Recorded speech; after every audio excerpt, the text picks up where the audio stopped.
On the first day of my recent trip to Texas, we were in the downtown Dallas area, so we decided to visit the area around Dealey Plaza.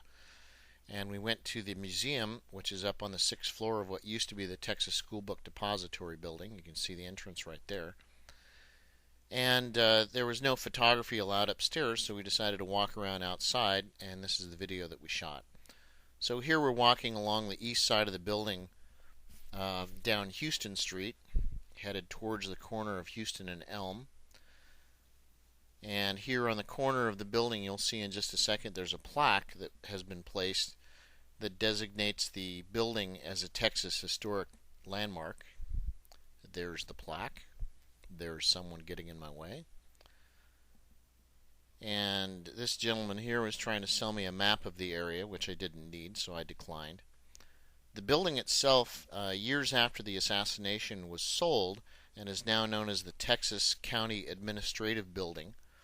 And there are offices on the first 5 floors, and then the museum up on the 6th floor. You'll see the entrance here in just a second. There you go. And the museum was very good. I was impressed. It was very comprehensive and well laid out. If you're interested in this part of history at all, and you're in the area, I'd recommend you go see it. It was worthwhile. So here's the corner of Houston and Elm, where the President's motorcade took its right-hand turn into the Dealey Plaza area just before the assassination took place. And here we're walking out towards the grassy knoll area. The whole Dealey Plaza area is a small park. There are 3 roads that run through it. You can see Elm Street right there, and just south of that, Main Street, and the far south street there is Commerce, and they converge together and go underneath what's called the Triple Underpass, which we'll show you here in just a second. It's down there at the far west end. That is underneath some rail lines that run above it. So there's my traveling companion and brother-in-law Tim walking out in front of me, as he normally does. And in a second here, he's going to point to a plaque that was placed in 1993 and designates the entire Dealey Plaza area as a National Historic Landmark. So there'll never be any additional development here. They'll keep it the same as it was. There's the ex-Texas School Book Depository on the left, and the window that's far right-hand side, second from the top, is the alleged Oswald shooting window. X marks the spot in the middle of Elm Street where Kennedy was when he received the fatal headshot.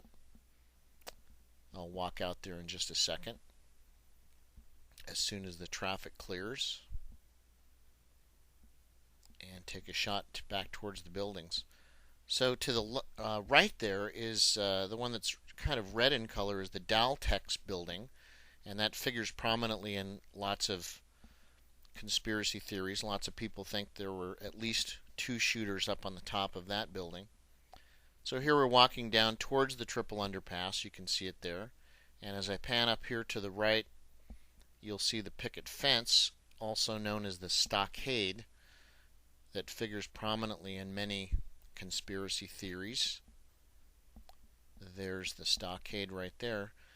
Many people think that there was at least 1 additional shooter back behind that fence, and that figured prominently in Oliver Stone's movie JFK, Back and to the Left. You may remember that.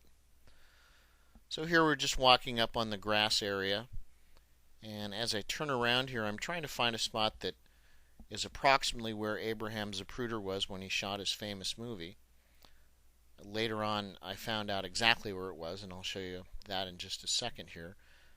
Where those 2 people are walking there was a highway sign in 1963, and before the motorcade was obscured by that sign, Kennedy's limousine in particular, it's obvious he hadn't been shot at that point.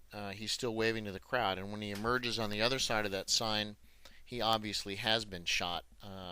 He's clutching his throat, and he's in evident distress. So just another shot of the traffic going past. In a second here, we'll walk up towards what are known as the pergolas. The pergolas are concrete structures that were part of the whole Dealey Plaza project, which was a WPA, Works Progress Administration project that was completed in 1940.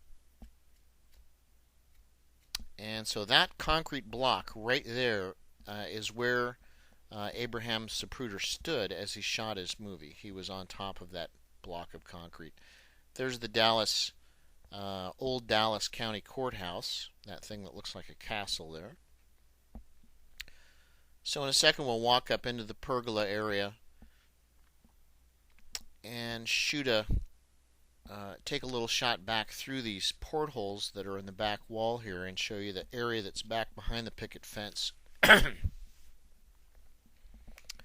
There you go. It's a parking lot now. During the assassination era, it was a rail yard.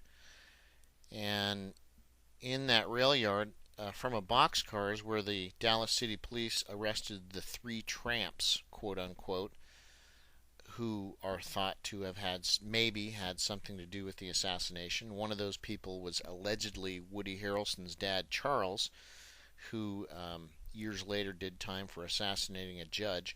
Up in this area, there was people selling guidebooks and maps and cassette tapes and whatnot of the area. And here's just a final shot of the buildings. Thanks for watching. Bye.